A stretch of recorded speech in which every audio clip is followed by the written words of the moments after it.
నమస్తే, welcome to Telugu popular TV. నేను ప్రియాంక. ఈరోజు మనతో మాట్లాడడానికి లైవ్లో మనతో పాటు ఉన్నారు పురుషోత్తం రెడ్డి గారు. నమస్కారం సార్. నమస్తే ప్రియాంక గారు. సార్, ఇది విజయవాడ ఏసీబీ కోర్టు అగ్నిమాపక శాఖలో జరిగిన భారీ అవకతవకల కేసు ఏదైతే ఉందో, ఇందులో సిఐడి సంజయ్కి కోర్టు ఆయన పిటిషన్ని కొట్టేసింది. దీంతో ఆయన వెళ్ళి కోర్టులో లొంగిపోవడం అయితే జరిగింది. సో ఈ కేసు తర్వాత ఏం జరగబోతుంది, తర్వాతి పరిణామాలు ఎలా ఉండబోతున్నాయి? అంటే సంజయ్ గారు అడిషనల్ డీజీ క్యాడర్లో ఉన్న వ్యక్తి అనుకుంటాను. ఆయన గతంలో చంద్రబాబు నాయుడు గారు ముఖ్యమంత్రిగా ఉన్నప్పుడు సిట్కి అధిపతిగా ఉన్నారు. అంటే స్కిల్ డెవలప్మెంట్ కేసులో చంద్రబాబు గారు అరెస్ట్ అయినారు కదా, ఆ టైంలో ఆయన సిట్కి అధిపతిగా ఉన్నారు.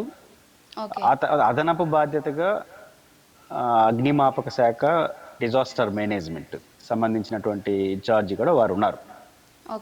బహుశా వాటిలో జరిగినటువంటి కరప్షన్ ఛార్జెస్ సంబంధించి కానీ ఇతర అంశాలపైన ఆయనకి నోటీసులు ఉన్నాయి. దాంతోపాటు మరికొన్ని అంశాల్లో వారికి నోటీసులు ఉన్నాయి. బట్ వాళ్ళు ముందస్తు బెయిల్కి అప్లై చేయడం, ఆ తర్వాత వాటికి కోర్టులు రిజెక్ట్ చేయడంతో ఆటోమేటిక్గా ఆయన వారెంట్ ఉన్నప్పుడు కోర్టుకి సరెండర్ కావక తప్పదు. కోర్టు ద్వారానైనా వెళ్ళచ్చు, లేదా సంబంధిత డిపార్ట్మెంట్ దగ్గర కూడా ఆయన నేను విచారణకు వస్తానని చెప్పి సరెండర్ కావచ్చు. ఇది సహజమైన పరిణామం. అంటే ముందస్తు బెయిల్ వచ్చి ఉంటే ఆయన రిలీఫ్ వచ్చి ఉంటుంది, లేదు కాబట్టి అనివార్యంగా విచారణ ఎదుర్కోవాలి. కాబట్టి సో ఇప్పుడు ప్రభుత్వం ఏం చేస్తుంది, సిట్ ఏం చేస్తుంది అనేది చూడాలి.